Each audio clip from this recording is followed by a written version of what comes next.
لتني نولت مرا ما نسي أبداش بسم الله الرحمن الرحيم دنيا آخرة أرجل فين إني أرجل فين فتم جمّتشو أن اسمه جمّتشي تنقنامو إلهي نمو جمّتشو من كم نبغى الركاسة اللي هم الدنيا تلاقي ترامان اسمه جمّتشي سلسلة جدا أرجل فدا أرجل في كنتني إفتني الدنيا كلا أرجل فيني سنفودوران فودامي إنها جمّتشو اسمه برفتان كوني جمّتشو من كم نجمّتشو بو يوم اللي تانا نبغى واني يتني نولت في ركيساني اللي نيتني واني يتني أنا ورما يوم قدرتني واني يتني مو بسم الله الرحمن الرحيم لكم اللي وفوجر اللي إسنين كابين بسم الله الرحمن الرحيم كل إنسان تيسن الرادر بسم الله لكم اللي نيجا بناكم بكالكي كتاجرو بكيك إسنين متي بكيك إنما جالتلو إنجاي بسم الله كنا مسنين وجنين جرتلو اللي إنجاي نسنين متي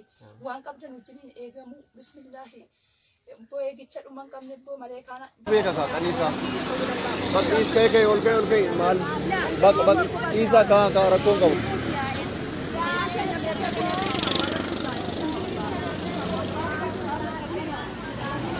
ajra baka elame annu besan nanuru masjid rama ka trubensil lalashi irona agar tha nazo isa wani singargara mo gabu wo mate midan shorbaf Ega yeroo ammaa kana mana ambaroo jirra ambaroo jechuun immoo nama ilmaan yatiima 5 guddistura jechaadha.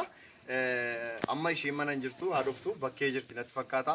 Ammasitti immoo hoolaan qalamee wantoonni qophaa'ee haa eeguuni booda yeroo isheen dhuftu meeshaalee naa jiraa dhufa.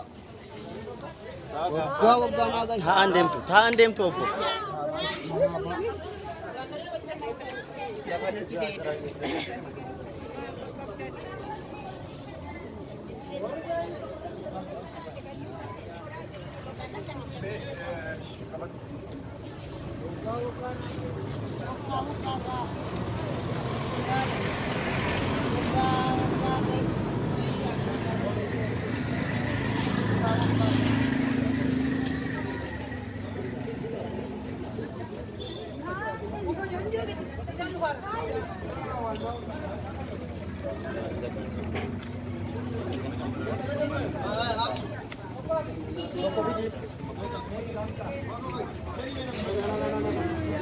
Rabbi si agar-agar.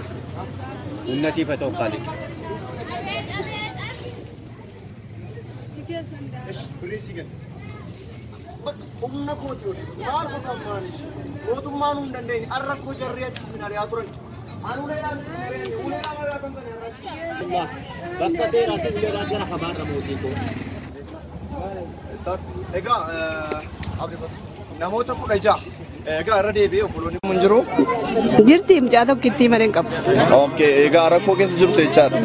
Inshallah gara fuulduraatti sin gargaarra. Ishi rabbi si haa. Ayyee. Asa eenyutu sin jiraachisa meemee isiniin?